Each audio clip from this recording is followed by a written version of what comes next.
Pero cuando llegó la 11ª noche ella dijo: he llegado a saber, oh rey afortunado, que cuando la joven se echó a reír, después de haberse indignado, se acercó a los concurrentes y dijo: contadme cuanto tengáis que contar, pues solo os queda 1 hora de vida. Y si tengo tanta paciencia, es porque sois gente humilde, que si fueseis de los notables, o de los grandes de vuestra tribu, o si fueseis de los que gobiernan, ya os habría castigado. Entonces el califa dijo al visir: desdichados de nosotros, oh Giafar. Revélale quiénes somos, si no, va a matarnos. Y el visir contestó: bien merecido nos está. Pero el califa dijo: no es ocasión oportuna para bromas, el caso es muy serio, y cada cosa en su tiempo. Entonces la joven se acercó a los Salik, y les dijo: ¿sois hermanos? Y contestaron ellos: no, por Alá. Somos los más pobres de los pobres, y vivimos de nuestro oficio, haciendo escarificaciones y poniendo ventosas. Entonces fue preguntando a cada uno: ¿naciste tuerto, tal como ahora estás? Y el primero de ellos contestó: no, por Alá. Pero la historia de mi desgracia es tan asombrosa, que si escribiera con una aguja en el ángulo interior de un ojo, sería una lección para quien la leyera con respeto. Y los otros 2 contestaron lo mismo, y luego dijeron los 3: cada uno de nosotros es de un país distinto, pero nuestras historias no pueden ser más maravillosas, ni nuestras aventuras más prodigiosamente extrañas. Entonces dijo la joven: que cada cual cuente su historia, y después se lleve la mano a la frente para darnos las gracias, y se vaya en busca de su destino. El mandadero fue el primero que se adelantó, y dijo: oh señora mía, yo soy sencillamente un mandadero, y nada más. Vuestra hermana me hizo cargar con muchas cosas y venir aquí. Me ha ocurrido con vosotras lo que sabéis muy bien, y no he de repetirlo ahora, por razones que se os alcanzan. Y tal es toda mi historia. Y nada podré añadir a ella, sino que os deseo la paz. Entonces la joven le dijo: vaya, llévate la mano a la cabeza, para ver si está todavía en su sitio, arréglate el pelo, y márchate. Pero replicó el mozo: oh, no, por Alá. No me he de ir hasta que oiga el relato de mis compañeros. Entonces el primer Salik entre los Salik avanzó para contar su historia, y dijo: historia del primer Saluk voy a contarte, oh mi señora, el motivo de que me afeitara las barbas y de haber perdido un ojo. Sabe, pues, que mi padre era rey. Tenía un hermano, y ese hermano era rey en otra ciudad. Y ocurrió la coincidencia de que el mismo día que mi madre me parió nació también mi primo. Después pasaron los años, y después de los años y los días, mi primo y yo crecimos. He de decirte que, con intervalos de algunos años, iba a visitar a mi tío y a pasar con él algunos meses. La última vez que le visité me dispensó mi primo una acogida de las más amplias y más generosas, y mandó degollar varios carneros en mi honor y clarificar numerosos vinos. Luego empezamos a beber, hasta que el vino pudo más que nosotros. Entonces mi primo me dijo: oh primo mío, ya sabes que te quiero extremadamente, y te he de pedir una cosa importante. No quisiera que me la negases ni que me impidieses hacer lo que he resuelto. Y yo le contesté: así sea, con toda la simpatía y generosidad de mi corazón. Y para fiar más en mí, me hizo prestar el más sagrado de los juramentos, haciéndome jurar sobre el libro noble. Y enseguida se levantó, se ausentó unos instantes, y después volvió con una mujer ricamente vestida y perfumada, con un atavío tan fastuoso, que suponía una gran riqueza. Y volviéndose hacia mí, con la mujer detrás de él, me dijo: toma esta mujer y acompáñala al sitio que voy a indicarte. Y me señaló el sitio, explicándolo tan detalladamente que lo comprendí muy bien. Luego añadió: allí encontrarás una tumba entre las otras tumbas, y en ella me aguardarás. Yo no me pude negar a ello, porque había jurado con la mano derecha.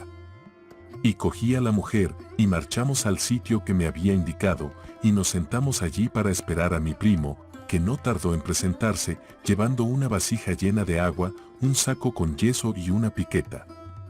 Y lo dejó todo en el suelo, conservando en la mano nada más que la piqueta, y marchó hacia la tumba, quitó una por una las piedras y las puso aparte.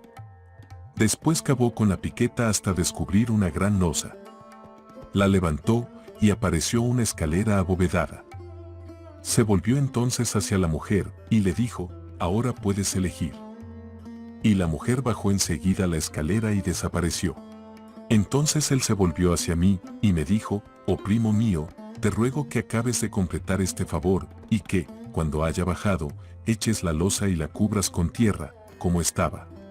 Y así completarás este favor que me has hecho. En cuanto al yeso que hay en el saco y en cuanto al agua de la vasija, los mezclarás bien, y después pondrás las piedras como antes, y con la mezcla llenarás las juntas de modo que nadie pueda adivinar que es obra reciente. Porque hace un año que estoy haciendo este trabajo, y solo Alá lo sabe. Y luego añadió: y ahora ruega a Alá que no me abrume de tristeza por estar lejos de ti, primo mío. Enseguida bajó la escalera y desapareció en la tumba. Cuando hubo desaparecido de mi vista, me levanté, volví a poner la losa, e hice todo lo demás que me había mandado, de modo que la tumba quedó como antes estaba. Regresé al palacio, pero mi tío se había ido de casa, y entonces decidí acostarme aquella noche. Después, cuando vino la mañana, comencé a reflexionar sobre todas las cosas de la noche anterior y singularmente sobre lo que me había ocurrido con mi primo, y me arrepentí de cuanto había hecho. Pero con el arrepentimiento no remediaba nada. Entonces volví hacia las tumbas y busqué, sin poder encontrarla, aquella en que se había encerrado mi primo. Y seguí buscando hasta cerca del anochecer, sin hallar ningún rastro. Regresé entonces al palacio y no podía beber, ni comer, ni apartar el recuerdo de lo que me había ocurrido con mi primo, sin poder descubrir que era de él. Y me afligí con una aflicción tan considerable, que toda la noche la pasé muy apenado hasta la mañana. Marché enseguida otra vez al cementerio, y volví a buscar la tumba entre todas las demás, pero sin ningún resultado. Y continué mis pesquisas durante 7 días más, sin encontrar el verdadero camino. Por lo cual aumentaron de tal modo mis temores, que creí volverme loco. Decidí viajar, en busca de remedio para mi aflicción, y regresé al país de mi padre. Pero al llegar a las puertas de la ciudad salió un grupo de hombres, se echaron sobre mí y me ataron los brazos. Entonces me quedé completamente asombrado, puesto que yo era el hijo del sultán y aquellos los servidores de mi padre y también mis esclavos. Y me entró un miedo muy grande, y pensaba: ¿quién sabe lo que le habrá podido ocurrir a mi padre? Y pregunté a los que me habían atado los brazos, y no quisieron contestarme. Pero poco después, uno de ellos, esclavo mío, me dijo: la suerte no se ha mostrado propicia con tu padre. Los soldados le han hecho traición y el visir lo ha mandado matar. Nosotros estábamos emboscados, aguardando que cayeses en nuestras manos. Luego me condujeron a viva fuerza. Yo no sabía lo que me pasaba, pues la muerte de mi padre me había llenado de dolor. Y me entregaron entre las manos del visir que había matado a mi padre. Pero entre este visir y yo, existía un odio muy antiguo. Y la causa de este odio consistía en que yo, de joven, fui muy aficionado al tiro de ballesta, y ocurrió la desgracia de que un día entre los días me hallaba en la azotea del palacio de mi padre, cuando un gran pájaro descendió sobre la azotea del palacio del visir, el cual estaba en ella. Quise matar al pájaro con la ballesta, pero la ballesta erró al pájaro, hirió en un ojo al visir y se lo hundió, por voluntad y juicio escrito de Alá. Ya lo dijo el poeta: deja que se cumplan los destinos, no quieras desviar el fallo de los jueces de la tierra. No sientas alegría ni aflicción por ninguna cosa, pues las cosas no son eternas. Se ha cumplido nuestro destino, hemos seguido con toda fidelidad los renglones escritos por la suerte, porque aquel para quien la suerte escribió un renglón, no tiene más remedio que seguirlo. Y el Saaluk prosiguió de este modo: cuando dejé tuerto al visir, no se atrevió a reclamar en contra mía, porque mi padre era el rey del país. Pero esta era la causa de su odio. Y cuando me presentaron a él, con los brazos atados, dispuso que me cortaran la cabeza. Entonces le dije: ¿por qué me matas si no he cometido ningún crimen? Y contestó: ¿qué mayor crimen que este? y señalaba su ojo tuerto. Y yo dije, eso lo hice contra mi voluntad. Pero él replicó, si lo hiciste contra tu voluntad, yo voy a hacerlo contra la mía.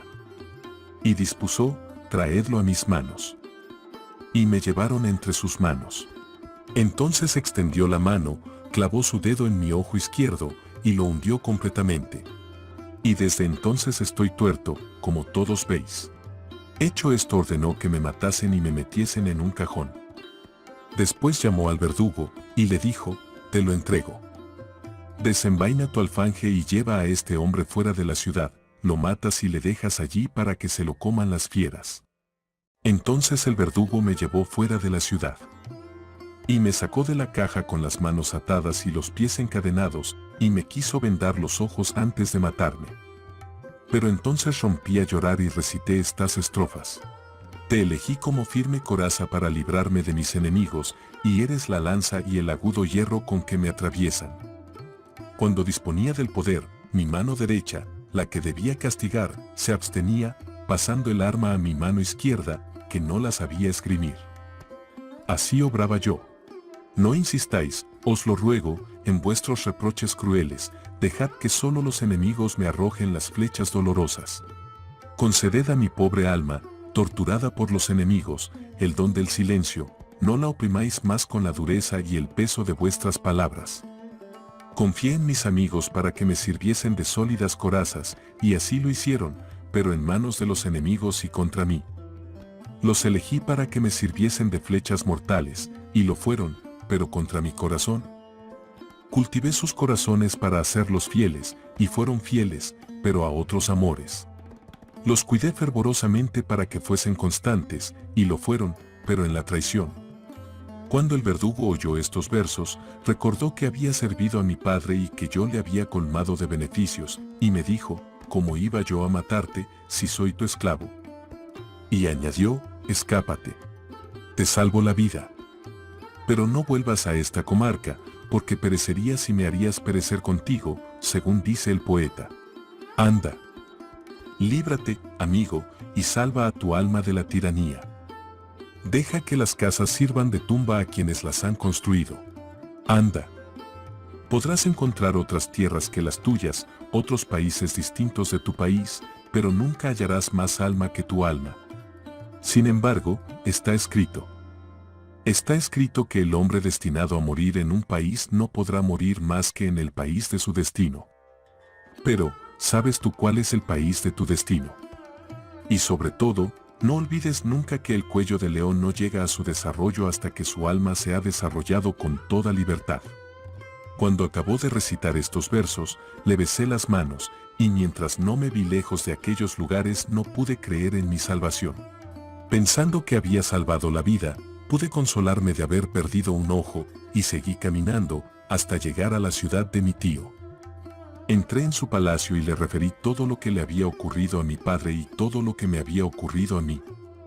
Entonces derramó muchas lágrimas, y exclamó, oh sobrino mío, vienes a añadir una aflicción a mis aflicciones y un dolor a mis dolores. Porque has de saber que el hijo de tu pobre tío ha desaparecido hace muchos días, y nadie sabe dónde está. Y rompió a llorar tanto, que se desmayó. Cuando volvió en sí, me dijo, estaba afligidísimo por tu primo, y ahora se aumenta mi dolor con lo ocurrido a ti y a tu padre. En cuanto a ti, oh hijo mío, más vale haber perdido un ojo que la vida. Al oírle hablar de este modo, no pude callar por más tiempo lo que le había ocurrido a mi primo, y le revelé toda la verdad. Mi tío, al saberla, se alegró hasta el límite de la alegría, y me dijo, llévame enseguida a esa tumba. Y contesté, por Alá, no sé dónde está esa tumba. He ido muchas veces a buscarla, sin poder dar con ella.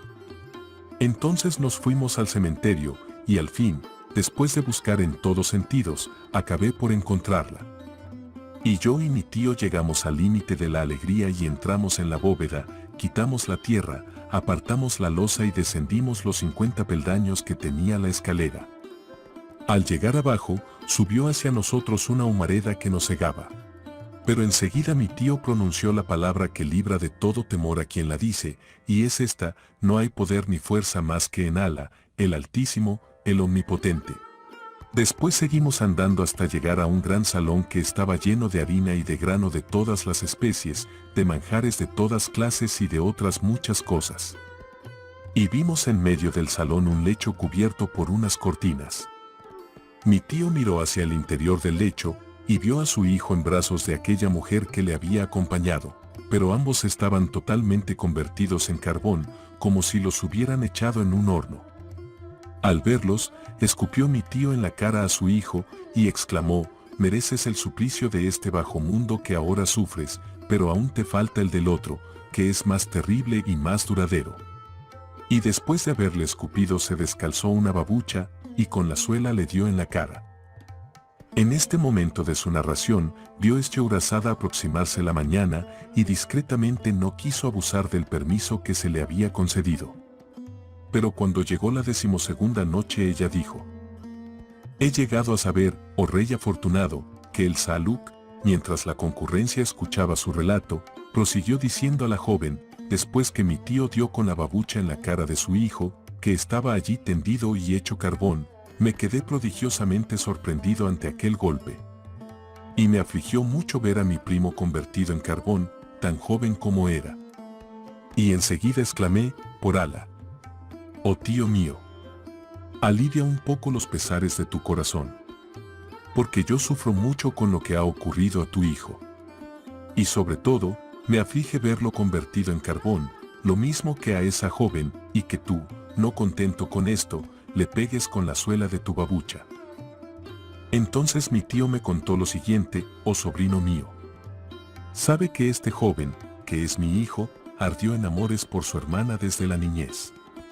Y yo siempre le alejaba de ella, y me decía: debo estar tranquilo, porque aún son muy jóvenes».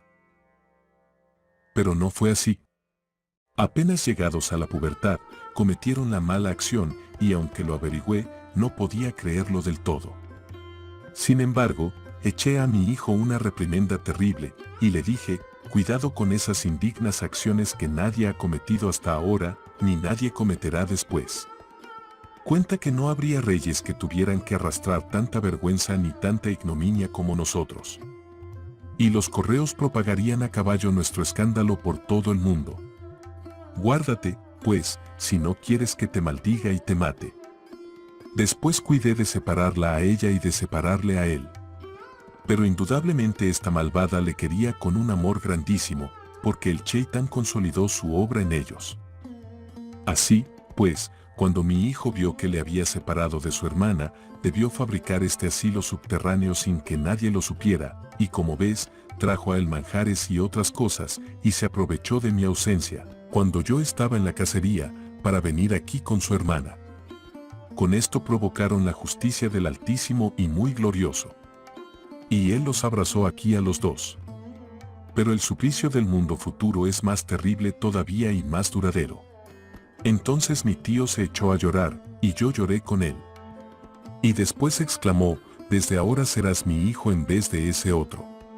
Pero yo me puse a meditar durante una hora sobre los hechos de este mundo y en otras cosas, en la muerte de mi padre por orden del visir, en su trono usurpado, en mi ojo hundido, que todos veis. Y en todas estas cosas tan extraordinarias que le habían ocurrido a mi primo, y no pude menos de llorar otra vez. Luego salimos de la tumba, echamos la losa, la cubrimos con tierra, y dejándolo todo como estaba antes, volvimos a palacio. Apenas llegamos oímos sonar instrumentos de guerra, trompetas y tambores, y vimos que corrían los guerreros. Y toda la ciudad se llenó de ruidos, del estrépito y del polvo que levantaban los cascos de los caballos. Nuestro espíritu se hallaba en una gran perplejidad, no acertando la causa de todo aquello. Pero por fin mi tío acabó por preguntar la razón de estas cosas, y le dijeron: «Tu hermano ha sido muerto por el visir, que se ha apresurado a reunir sus tropas y a venir súbitamente al asalto de la ciudad. Y los habitantes han visto que no podían ofrecer resistencia y han rendido la ciudad a discreción». Al oír todo aquello, me dije: «Seguramente me matará si caigo en sus manos».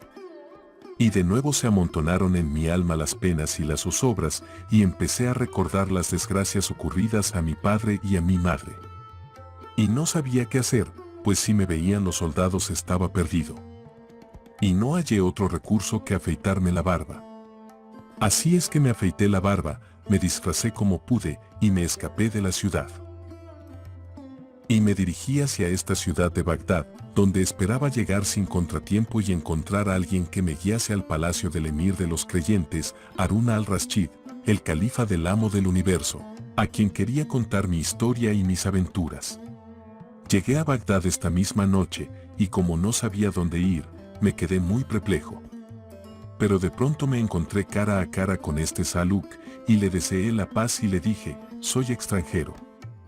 Y él me contestó, yo también lo soy. Y estábamos hablando, cuando vimos acercarse a este tercer Saluk, que nos deseó la paz y nos dijo, soy extranjero. Y le contestamos, también nosotros lo somos. Y anduvimos juntos hasta que nos sorprendieron las tinieblas. Entonces el destino nos guió felizmente a esta casa, cerca de vosotras, señoras mías. Tal es la causa de que me veáis afeitado y tenga un ojo hueco. Cuando hubo acabado de hablar, le dijo la mayor de las tres doncellas, está bien, acaríciate la cabeza y vete. Pero el primer Saluk contestó, no me iré hasta que haya oído los relatos de los demás. Y todos estaban maravillados de aquella historia tan prodigiosa, y el califa dijo al visir, en mi vida he oído aventura semejante a la de este Saluk. Entonces el primer Saluk fue a sentarse en el suelo, con las piernas cruzadas, y el otro dio un paso, besó la tierra entre las manos de la joven, y refirió lo que sigue, historia del segundo Saluk. La verdad es, oh señora mía, que yo no nací tuerto. Pero la historia que voy a contarte es tan asombrosa, que si se escribiese con la aguja en el ángulo interior del ojo, serviría de lección a quien fuese capaz de instruirse. Aquí donde me ves, soy rey, hijo de un rey. También sabrás que no soy ningún ignorante. He leído el Corán, las 7 narraciones, los libros capitales, los libros esenciales de los maestros de la ciencia. Y aprendí también la ciencia de los astros y las palabras de los poetas. Y de tal modo me entregué al estudio de todas las ciencias que pude superar a todos los vivientes de mi siglo. Además, mi nombre sobresalió entre todos los escritores. Mi fama se extendió por el mundo, y todos los reyes supieron mi valía.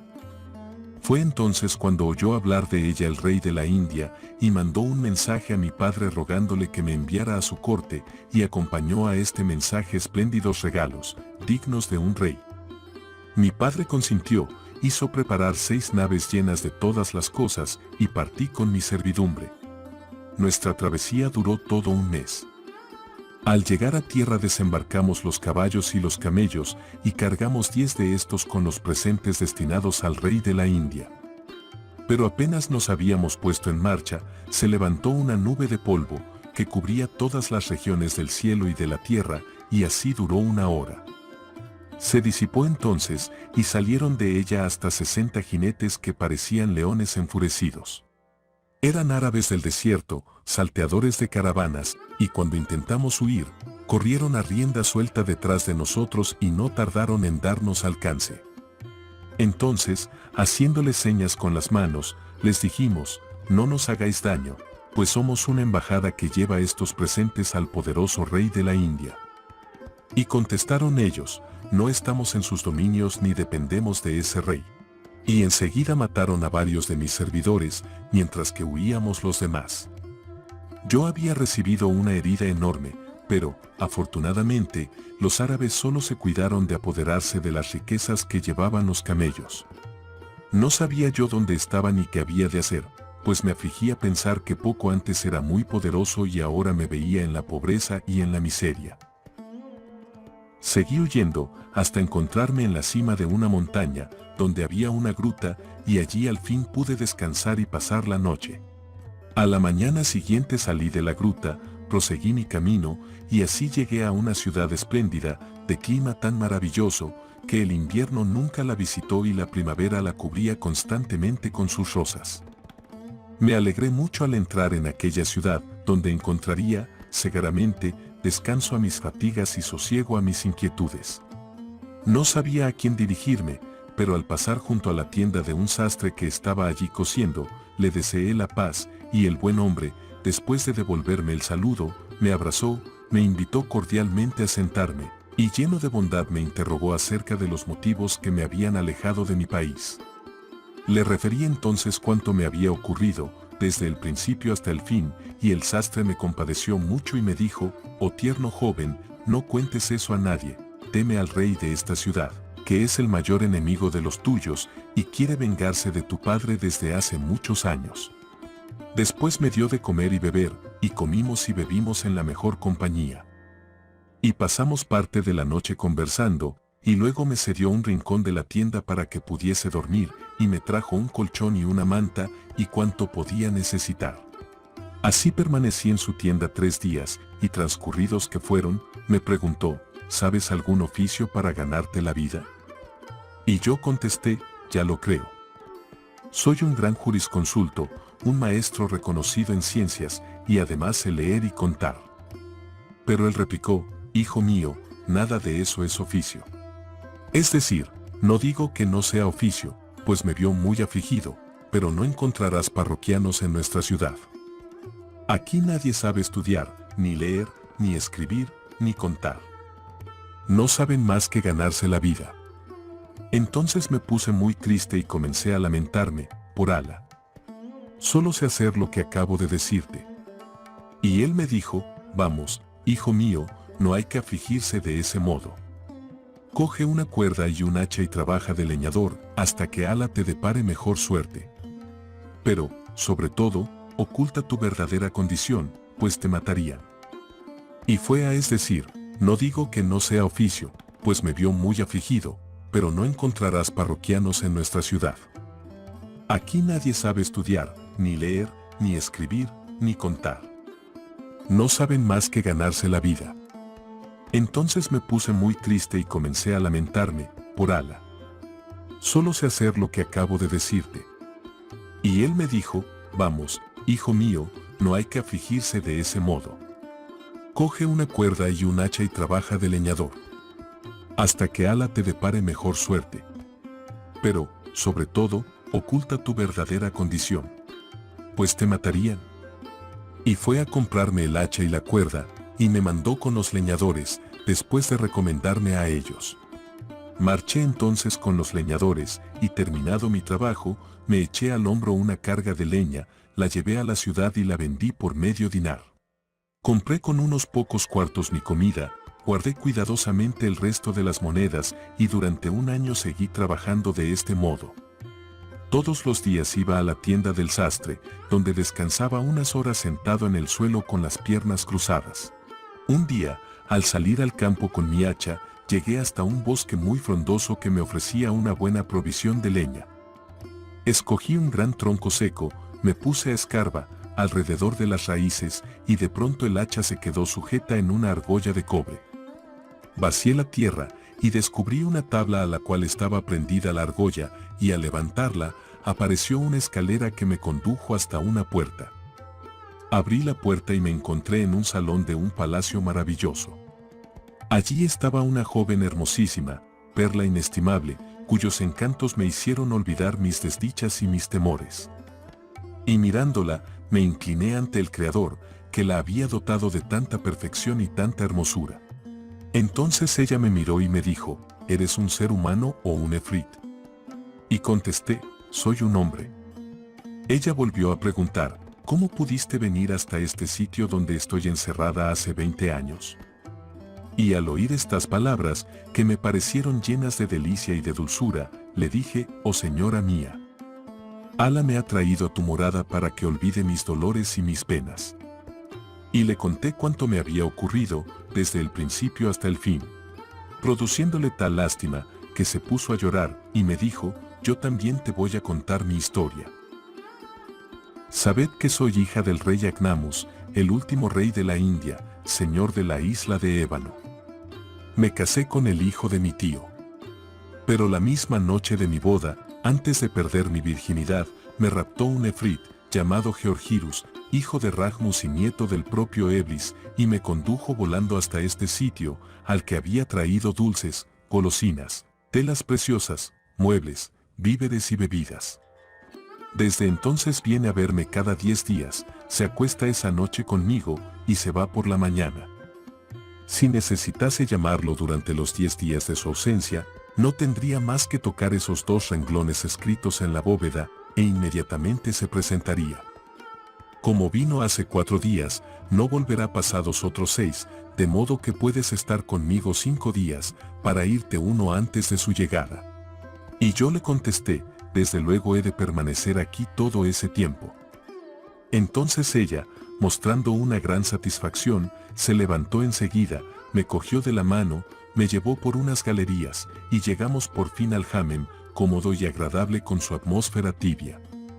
Inmediatamente me desnudé, ella se despojó también de sus vestidos, quedando toda desnuda, y los dos entramos en el baño. Después de bañarnos, nos sentamos en la tarima del Hammam, uno al lado del otro, y me dio de beber sorbetes de almizcle y a comer pasteles deliciosos. Y seguimos hablando cariñosamente mientras nos comíamos las golosinas del raptor. Enseguida me dijo, esta noche vas a dormir y a descansar de tus fatigas para que mañana estés bien dispuesto. Y yo, oh señora mía, me avine a dormir, después de darle 1000 gracias. Y olvidé realmente todos mis pesares. Al despertar, la encontré sentada a mi lado, frotando con un delicioso masaje mis miembros y mis pies. Y entonces invoqué sobre ella todas las bendiciones de Alá, y estuvimos hablando durante 1 hora cosas muy agradables. Y ella me dijo, por Alá. Antes de que vinieses vivía sola en este subterráneo, y estaba muy triste, sin nadie con quien hablar, y esto durante 20 años. Por eso bendigo a Alá, que te ha guiado junto a mí. Después, con voz llena de dulzura, cantó esta estrofa. Si de tu venida nos hubiesen avisado anticipadamente, habríamos tendido como alfombra para tus pies la sangre pura de nuestros corazones y el negro terciopelo de nuestros ojos. Habríamos tendido la frescura de nuestras mejillas y la carne juvenil de nuestros muslos sedosos para tu lecho, oh viajero de la noche, porque tu sitio está encima de nuestros párpados. Al oír estos versos le di las gracias con la mano sobre el corazón y sentí que su amor se apoderaba de todo mi ser, haciendo que tendieran el vuelo mis dolores y mis penas. Enseguida nos pusimos a beber en la misma copa hasta que se ausentó el día. Y aquella noche me acosté con ella para gozar de la mayor felicidad. Y jamás en mi vida he pasado una noche semejante. Por eso cuando llegó la mañana nos levantamos muy satisfechos uno de otro y realmente poseídos de una dicha sin límites. Entonces, más enamorado que nunca, temiendo que se acabase nuestra felicidad, le dije, ¿quieres que te saque de este subterráneo y que te libre del efrit? Pero ella se echó a reír, y me dijo, calla, y conténtate con lo que tienes.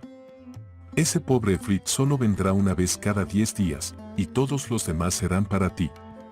Pero exaltado por mi pasión, me excedí demasiado en mis deseos, pues repuse. Voy a destruir esas inscripciones mágicas y en cuanto se presente el efrit, lo mataré. Para mí es un juego exterminar a esos efrits, ya sean de encima o de debajo de la tierra. Y la joven, queriendo calmarme, recitó estos versos, oh tú, que pides un plazo antes de la separación y que encuentras dura la ausencia. ¿No sabes qué es el medio de no encadenarse? ¿No sabes qué es sencillamente el medio de amor? ¿Ignoras que el cansancio es la regla de todas las relaciones y que la ruptura es la conclusión de todas las amistades? Pero yo, sin hacer caso de estos versos que ella me recitaba, di un violento puntapié en la bóveda. En este momento de su narración, Scheherazade vio aparecer la mañana y se calló discretamente.